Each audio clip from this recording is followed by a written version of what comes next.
Oser être dans l'oubli de soi. Oser être dans l'oubli de soi est une attitude de rencontre avec l'immensité, avec la grandeur d'amour de la source. Une attitude qui consiste à porter son attention non pas au bavardage de l'ego et du mental, mais à la nécessité d'écouter la sagesse du silence, à poser son regard au plus profond des choses, là où la beauté divine se manifeste. Poser son regard avec amour sur l'indicible beauté des paysages.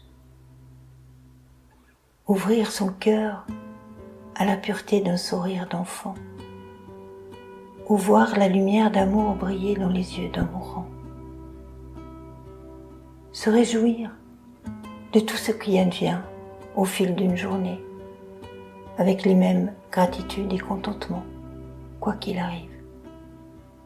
Le joyeux comme l'épreuve, l'attendu comme l'imprévisible, le surprenant comme le banal. Oser être dans l'oubli de soi, c'est faire le choix d'écouter la voix intérieure. Nous pourrions comparer ce choix à une situation de rencontre où plusieurs conversations se déroulent simultanément. Il est bien clair qu'il n'est pas possible d'être présent à toutes les conversations en même temps, chacun faisant le choix de participer à cette conversation plutôt qu'à une autre.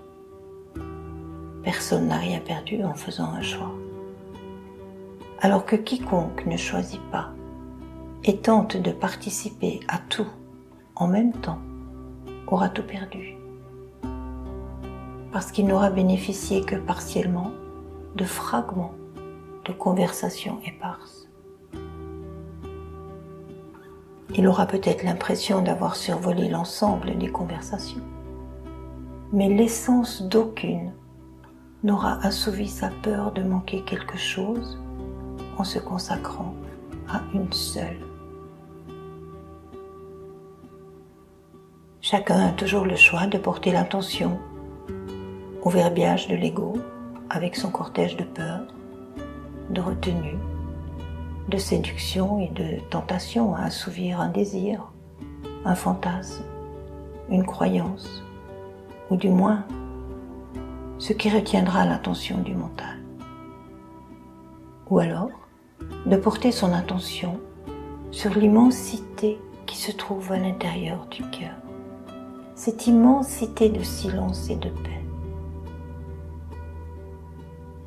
Du choix que fait l'individu à ce moment-là dépend son état d'attachement au monde des sens ou à son impératif besoin, sa nécessité de proximité à la source divine.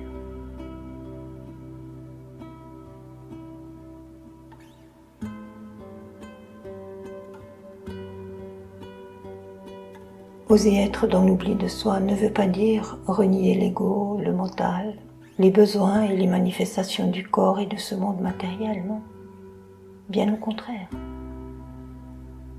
Oser être dans l'oubli de soi, c'est faire un avec tout ce qui appartient à ce monde matériel, tout en sachant que l'expérience humaine est avant tout une expérience divine. Je dirais qu'oser être dans l'oubli de soi, c'est simplement devenir humble, reconnaissant, aimant, discret et généreux. C'est un renoncement à se perdre dans les méandres du mercantilisme, à se glorifier soi-même, à se gausser d'orgueil et de fierté, à s'adonner aux exigences et autres revendications tout azimut. En bref, à focaliser le projecteur sur sa seule petite personne.